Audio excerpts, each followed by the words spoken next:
네, 마켓 비하인드 이어가 보도록 하겠습니다. 또 삼성전자가 다시 한번 사상 최고치를 경신을 했고 또 코스피도 어제 다시 한번 역사적인 날을 기록을 했었는데 여기 보기에 잠시 앞서서요. 먼저 뉴욕 증시 이야기부터 해봐야겠죠.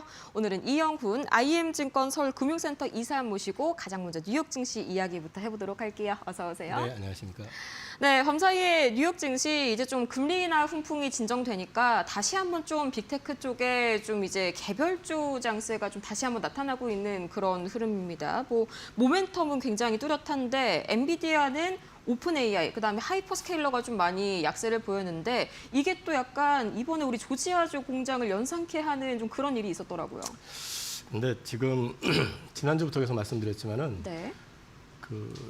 미국의 AI 쪽 주식들이 급등을 하는 그 이면에 보면 항상 오픈 AI가 껴 있습니다. 네, 그렇죠. 이번 오늘 같은 경우도 엔비디아 주가를 견인한 건 결국 오픈 AI였고요. 네. 저는 사실 지금 그림 자체가 뭔가 좀 AI 쪽으로 해가지고 큰 버블을 좀 만들려고 한다라는 느낌을 자꾸 받습니다. 그래서 사실은 미장에서도 그러니까 오늘 새벽 같은 경우는 조정을 받아도 괜찮은 타이밍인데 네. 그 조정을 또 뭐 그냥 무시하듯이 이제 움직였었던 네. 거는 결국은 또 AI 이슈였고 그건 또 오픈 AI 발이었었기 때문에 그런 쪽에 대한 그림 자체가 지금 생각보다 굉장히 강하게 유지가 되고 있는 것 같아요. 네, 이거는 제 개인적으로 뭐 지난주부터 여쭤보고 싶었던 거긴 한데 이제 닷컴 버블 당시를 돌이켜 보자면 뭐 제가 그때 당시에 뭐 직접적으로 그걸 옆에서 본 건 아니지만 상당히 좀 그런 지표 관련 이슈들이 큼직큼직한 것들이 지금이랑 비슷한 그런 느낌들이 많이 나오더라고요. 뭐 이전에 상당히 그런 이야기들이 많이 나왔습니다만 아직도 저는 개인적으로 좀 회의감이 있는데 어떻게 보실까요? 그때 실제로적으로 보셨을 텐데.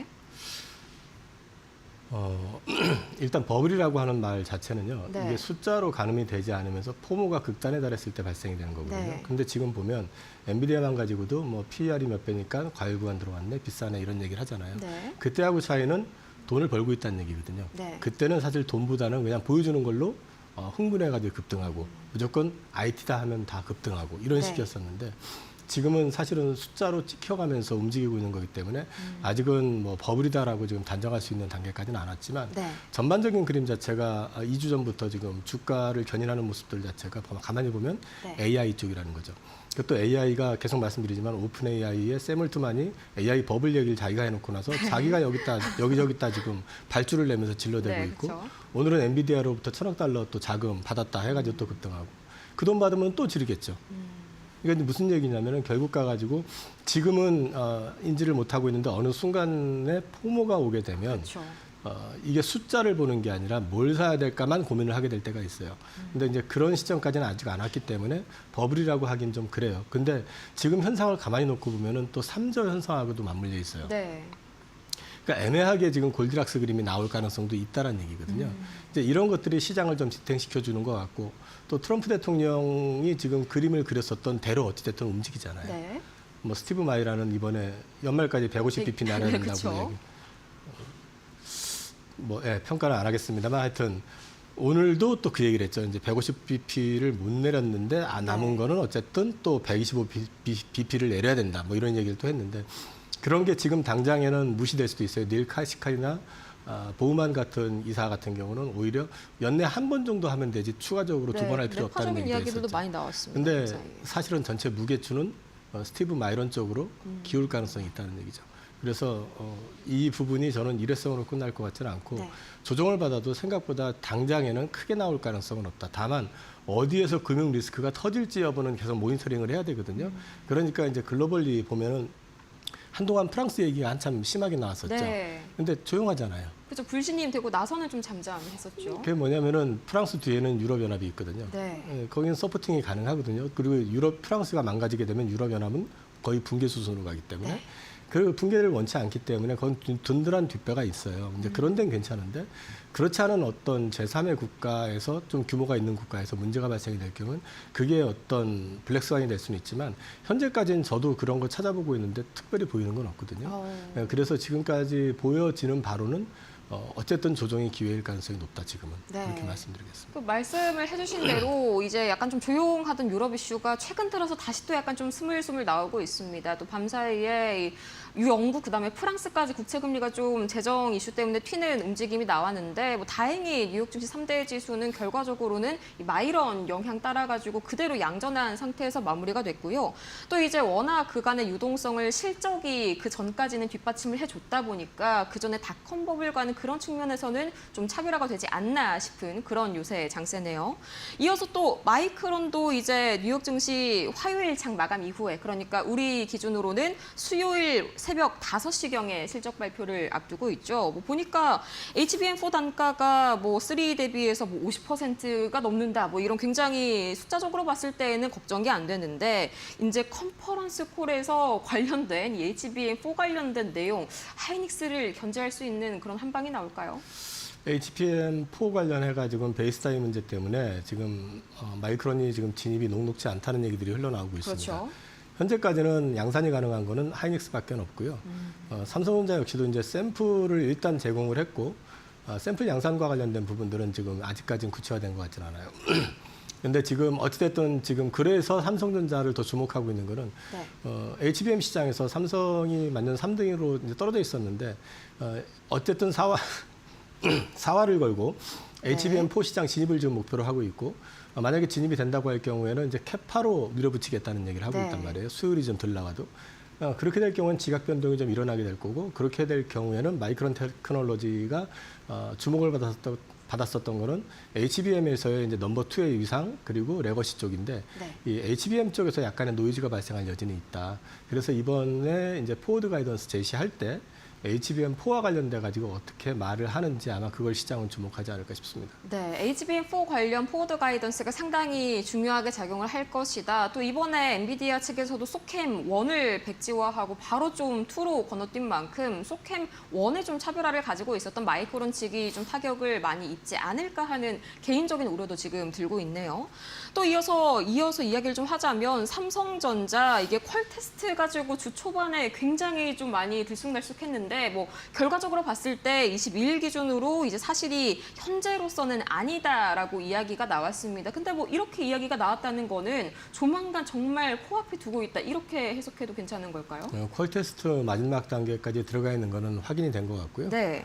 최종적으로 이제 퀄 승인 여부는 이달 말 다음 달 초 되면 확인이 될 것 같아요. 9월 말 다음 달 초요. 네. 그 정도 지금 예정을 하고 있는 것 같고 뭐 삼성이 친절하게 우리 퀄 통과했어라고 발표를 할지는 모르겠지만 네. 어쨌든 지금 분위기는 나쁘지는 않은 것 같습니다.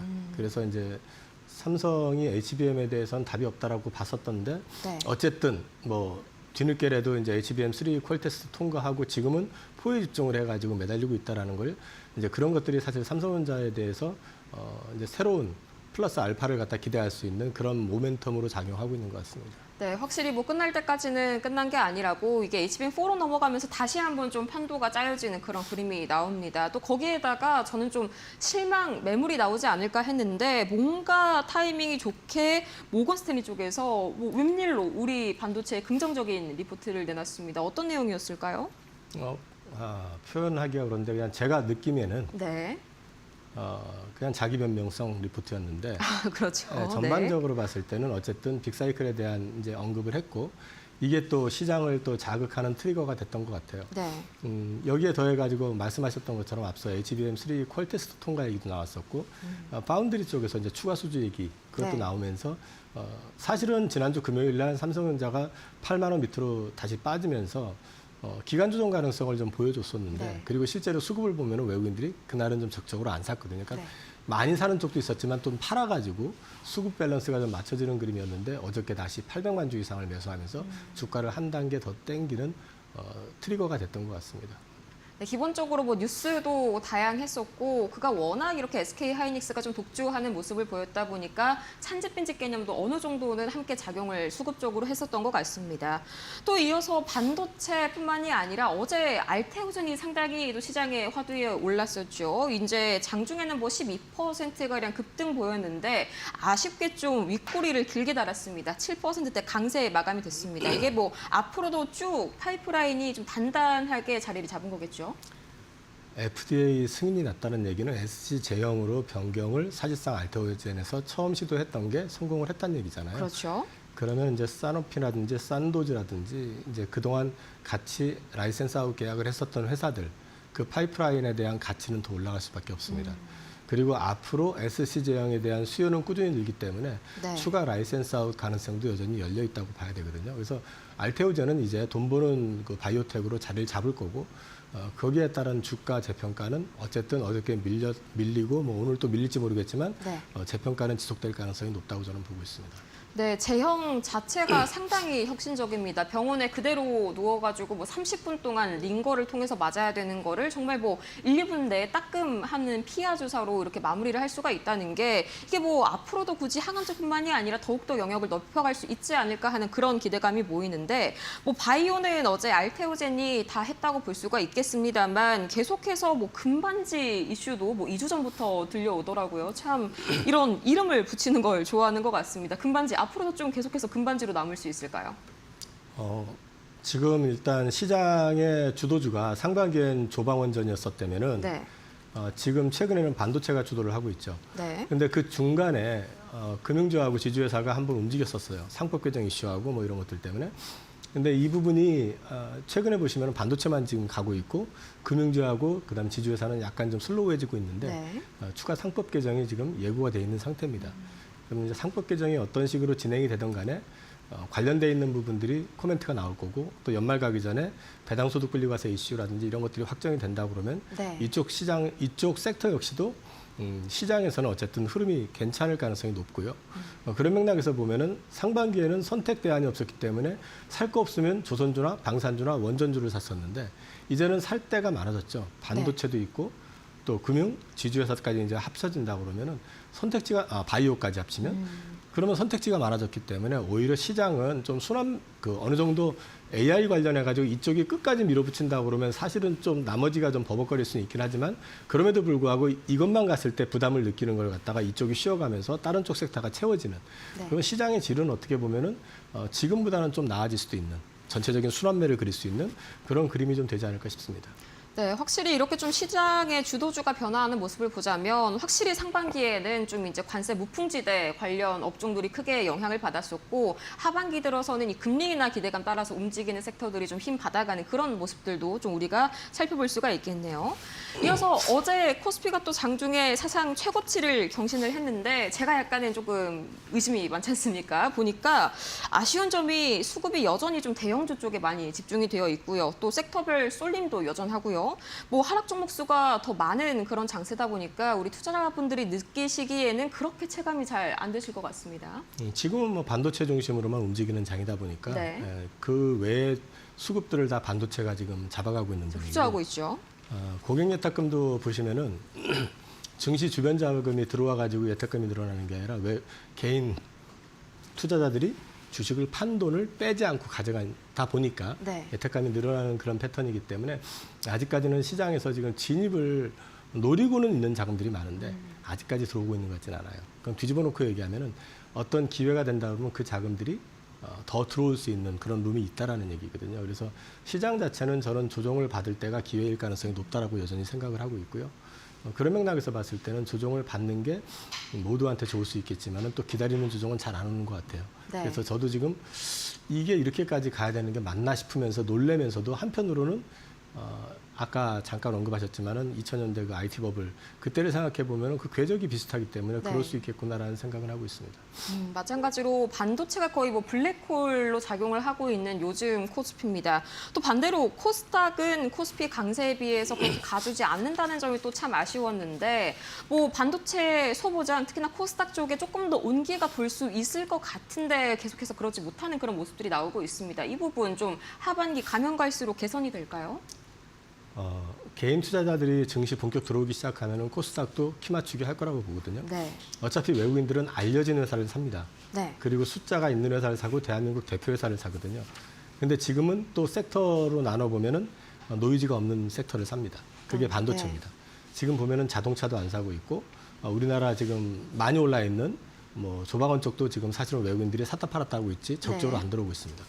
그런데 개인 투자자들 같은 경우는 지금 그 시장에서 좀 소외가 되어 있는 상태다 보니까 개인 투자자들이 선호하는 정도의 중형급 물량을 가지고 있는 섹터는 코스닥이 많거든요. 네. 예를 들어서 반도체만 하더라도 반도체 장비, 소부장 쪽이 코스닥이 많고 또 바이오 같은 경우는 바이오 같은 경우는 네. 거래소보다는 코스닥 쪽이 더 활발하잖아요. 그래서 지금 바이오 섹터 최근에 움직이는 걸 봐가지고는 저는 코스닥도 이제 키 맞추기 들어갈 가능성이 있다고 보고 있거든요. 네. 그러면 이 코스닥이 다시 한번 좀 코스피처럼 역사를 써내기 위해서는, 그러니까 천스닥을 다시 한번 좀 진입하기 위해서는 좀 코스피 시장 쪽에서 과열 신호가 좀 나와야 되지 않을까 하는데 그 시점을 좀 어떻게 봐주실까요? 사실 이제 저는 삼성전자가 조금 눌리는 시점이라고 생각을 했는데 네. 어저께가 원래 눌려야 되는 타이밍인데 어저께 또 그쵸. 주말발 뉴스들이 너무 강하게 잘 나오니까 가졌죠. 아마 이제 삼성전자 지분이 52%까지 찼을 거예요. 이제. 근데 이제 저는 에버리지로 보면 한 54%, 55% 정도이기 때문에 아직도 한 2% 정도 룸은 있어요. 그걸 이번에 다 채울 네. 건지 아니면은 좀 뭐 금요일 날 보여줬었던 것처럼 조금 목에 찼다라는 느낌 때문에 이제 좀 약간 조정을 받더라도 크게 가격이 밀리지 않고 네. 옆으로 좀 늘어지면서 좀 기간 조정을 받을 것인지 거기에 따라서 이제 코스닥의 향배는 좀 결정되지 않을까 싶습니다. 그럼 약간 과거에 뭐 PBR 기준으로 봤을 때는 뭐 우리가 약간 좀 참고로 삼을 수 있는 그런 지표가 좀 있을까요? PBR 평균으로 보면 지금 9만 원 정도 보면은 네. 그게 삼성전자의 평균 가격이라고 볼 수 있거든요. 뭐 하이닉스 같은 경우는 이미 2배를 넘었기 때문에 네. 역사적 최고가를 넘어선 상태고요. 근데 그거는 사실 지금 시장 내에서 반도체 시장 내에서의 순위가 역정이 됐기 때문에 네. 뭐 주도권을 하이닉스가 갖고 있으니까 그건 당연한 그림이라고 보는데 삼성전자 같은 경우도 어찌됐든 간에 아직까지는 평균 수준까지는 못 미친 상태이기 때문에 그 부분은 여전히 여력이 있다 그렇게 보실 수 있을 것 같아요. 네, 아직까지도 추가 상승 여력이 남아있는 삼성전자입니다. 또 그와 동시에 그럼에도 불구하고 밸류는 또 SK 하이닉스가 더 아직까진 저렴하다는 것도 굉장히 좀 흥미로운 상황이네요. 자, 이렇게 해서 오늘 이영훈 IM증권 서울금융센터 이사 모시고 이야기 나눠봤습니다. 오늘 좋은 말씀 고맙습니다.